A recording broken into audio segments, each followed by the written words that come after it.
Iremos tentar fazer uma demonstração aqui interessante de uma propriedade dos números naturais, que é a proposição 7 da página 74 do livro de Fundamentos de Aritmética do autor Higino Hugueiros Domingues. Eu já fiz algumas outras demonstrações e utilizei alguns exercícios desse livro aqui anteriormente, tá? Então a gente está na página 74 aqui nesse momento. Então, seja A que pertence aos naturais, o A diferente de 0 e A diferente de 1, como está escrito aqui, o mínimo do conjunto S é um número primo.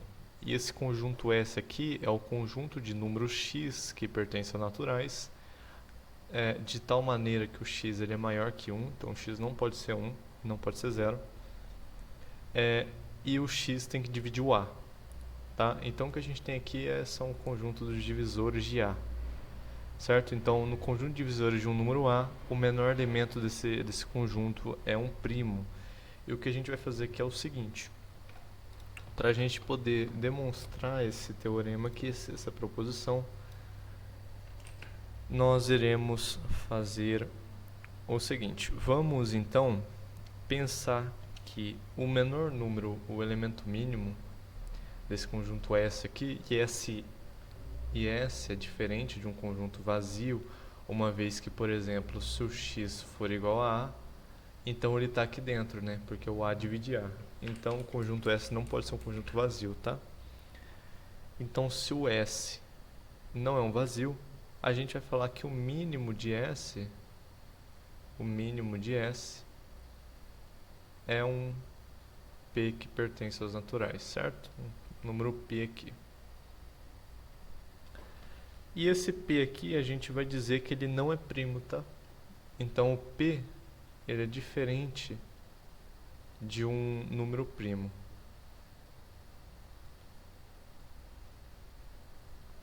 Então P é diferente de um número primo. Se o P é diferente de um número primo, então o P ele pode ser escrito da seguinte forma.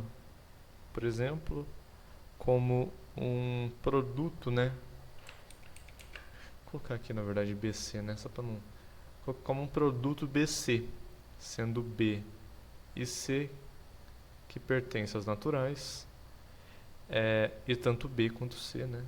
Tanto B é diferente de 1 e C é diferente de 1, pois esse produto aqui não pode ser 1, já que o P ele tem que ser diferente de 1, aqui ó, x ele é maior que 1, tá? E o P ele é esse número x aqui no momento, então o P tem que ser maior que 1. Então B e o C tem que ser diferente para esse produto não ser 1. Se o P ele pode ser escrito como produto de dois números, e sendo o P um número mínimo desse conjunto, a gente tem que o B ele divide o P. Se o B divide o P, então B divide o nosso número A, certo? Porque observe, o nosso número A ele poderia ser escrito como P vezes um número aqui K, né? Já que o P ele é um divisor de A. E aí ele pode ser escrito como o quê? Como BCK. Então veja que o B também dividiria o A. Mas se o B ele divide o A e o B ele é menor que o P, certo? Ele é menor que o P, porque a gente está escrevendo o P como múltiplo de B. Então isso aqui tem que ser menor, certo? Tanto B quanto C. Por exemplo, se a gente escolher 6 aqui, ó, se a gente colocasse aqui como 7, a gente teria que escolher o quê? 6 sétimos, né? Parece que isso é verdadeiro. Mas a gente está lidando apenas com números naturais. Então isso aqui tem que ser necessariamente menor, né? Então isso aqui teria que ser, por exemplo, 2 vezes 3. E tanto o 2 quanto o 3 é menor que o nosso número original, que é o 6. Tá? Então o B tem que ser menor que o P.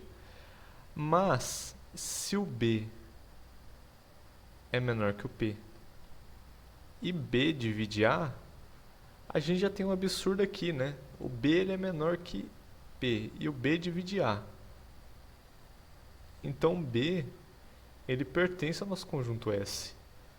Mas se o B é menor que P, então o nosso número P ele não é o menor número possível desse conjunto S, como a gente tinha suposto inicialmente. Então o nosso menor número aqui seria o B. depois viria o resto aqui, né? Então veja que para isso aqui não ser, não dá nesse absurdo aqui, porque a gente tinha suposto que o P era o nosso mínimo e isso teria que ser satisfeito, mas ele não foi satisfeito porque o P ele não era um primo. Se ele fosse um primo, então ele teria que ser escrito como o quê? P vezes 1. Isso aqui é a única forma de escrever nosso número P. Se fosse um primo, então nosso P continuaria sendo o menor valor possível, menor elemento do conjunto S, tá? Então é por isso, por essa contradição que a gente colocou aqui, que contradisse a nossa tese inicial, e a nossa tese inicial era que o P ele é o menor elemento, que eu acho que eu não escrevi, né? Eu devia ter escrito aqui, ó, o mínimo de S é P. Como ele se contradisse aqui na frente, então o P tem que ser primo, tá? Pois aqui, ó, a gente supôs que P era diferente de primo. Supondo isso, deu errado. Então P tem que ser primo necessariamente para que isso seja verdadeiro. Então na proposição 7 a gente conclui que qualquer divisor de um número A qualquer, o menor divisor dele vai ser um número primo, tá? Então, se for, por exemplo, 6, o menor divisor dele é um primo, que é o 2, certo? Aqui no caso, 6, ele teria divisores de 2, 3 e 6, né? Se eu não tivesse... E 1, né? No caso, aqui teria o 1. Só que o 1 aqui, ó, não iria contar nesse conjunto aqui, porque o x tem que ser maior que 1, tá? Então, o 2 é primo. E é isso que a gente conclui aqui.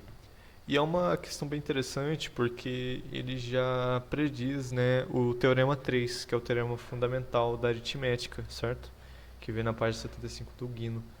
E já que o nosso menor elemento de S é um número primo, por exemplo, 6 ele pode ser escrito como uma composição, né? Os menores elementos aqui do 6 vai ser o 2, enfim, a gente vai poder compor o número fatores primos, certo? Isso aqui já prediz um certo teorema, que a gente vai tentar demonstrar ele também em outro vídeo, certo? Então esse aqui é o teorema proposição 7, bem interessante. Só usando lógica e não tem conta.